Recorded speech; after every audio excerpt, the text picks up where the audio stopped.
Singapore. That evening at the Chen's, Nellie unwrapped the weapon from her scarf and studied it. It was a steel spear about a foot long with a menacingly sharp blade on each end. In the center was a rotating ring. "I've never seen anything like this before," she said. "What is it?" She held it up. "No idea," Sammy said. "I just know it was almost in your head."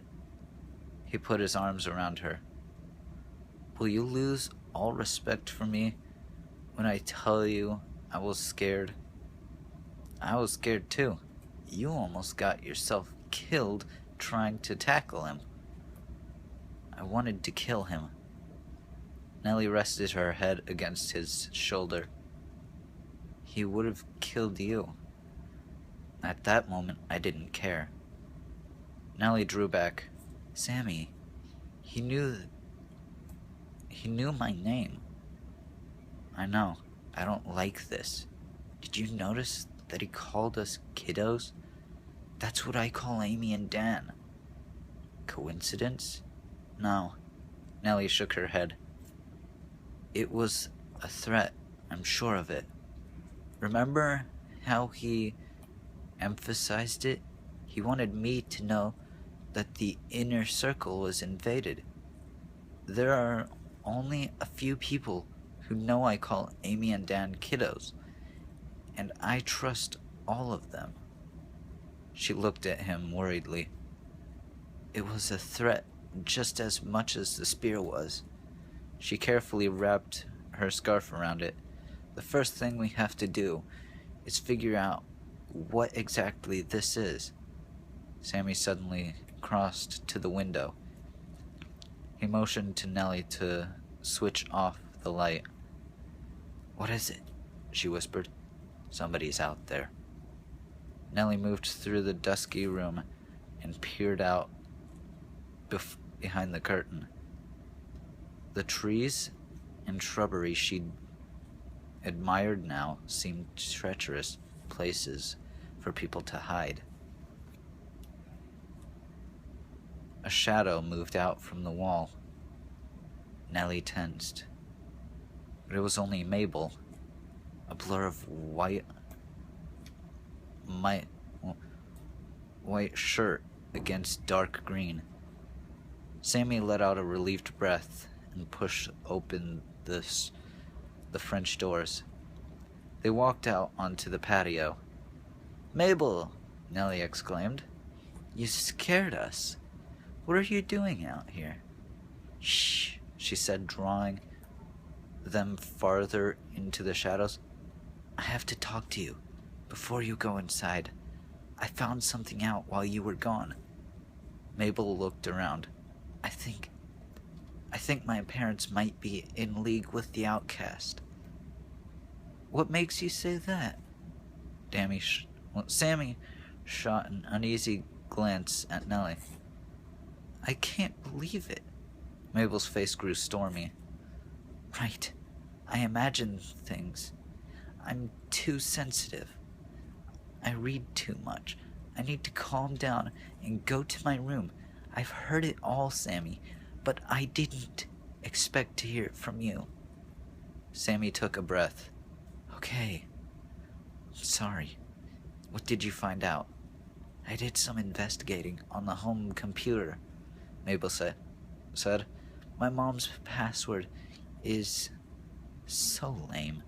The first two letters of all her kids' names. I was just nosing around and... Sammy, there was a file with your father's name on it." "That makes sense. Our fathers have been friends forever." "No, it's a work file from his lab. My dad is in finance. He wouldn't understand a bunch of science stuff." "Okay. I know my father is looking for investors to seed his new company. He probably sent it to your dad, but I tracked back in the downloads. It wasn't him who sent it. Patricia O. forwarded it. Patricia O. Nellie exchanged a glance with Sammy.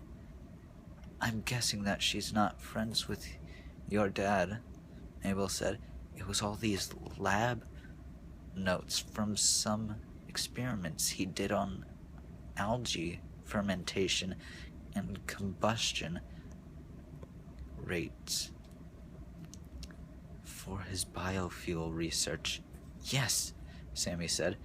He's been trying to perfect it for years. He's written papers that have been published. It's not a secret, but this seemed really secret. And why would Patricia O forward it to Mabel's dad? Nellie asked. It doesn't make sense, Sammy admitted. It makes sense if it was stolen, Mabel said triumphantly. There could be another explanation, Nellie said, but she couldn't think of one.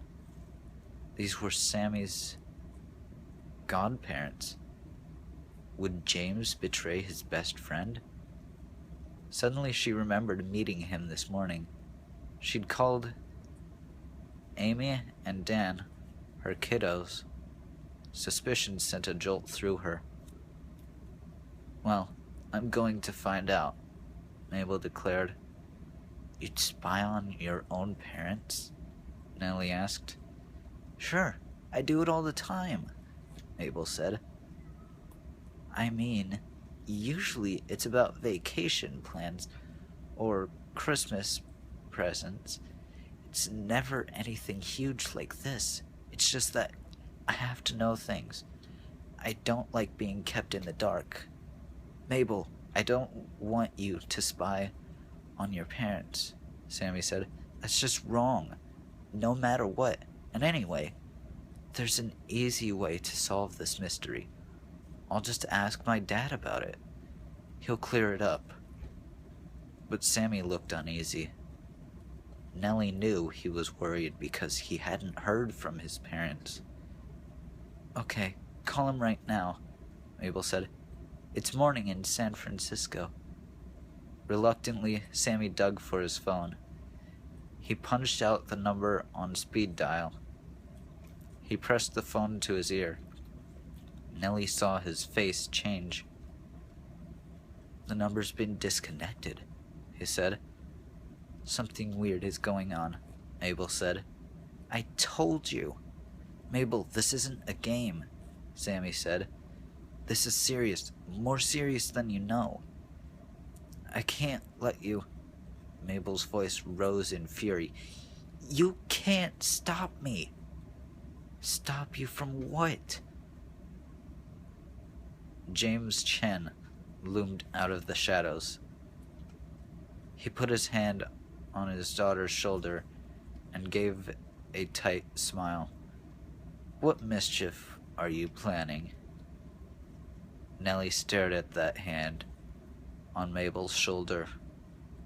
It seemed heavy, threatening, and the smile was too wide. She felt suddenly afraid. I'm going to destroy him in tennis tomorrow, Mabel said. We don't use that tone with guests, though, do we, Petal? And I don't think Sammy is in the mood for tennis. Come inside, everyone. It's time for dinner. Tiff has been worried. She didn't know where you were, he said to Nellie and Sammy. It sounded like an accusation. Sightseeing, Nellie said, keeping her voice light. Sammy wanted to show me some of his old haunts. Ah, good.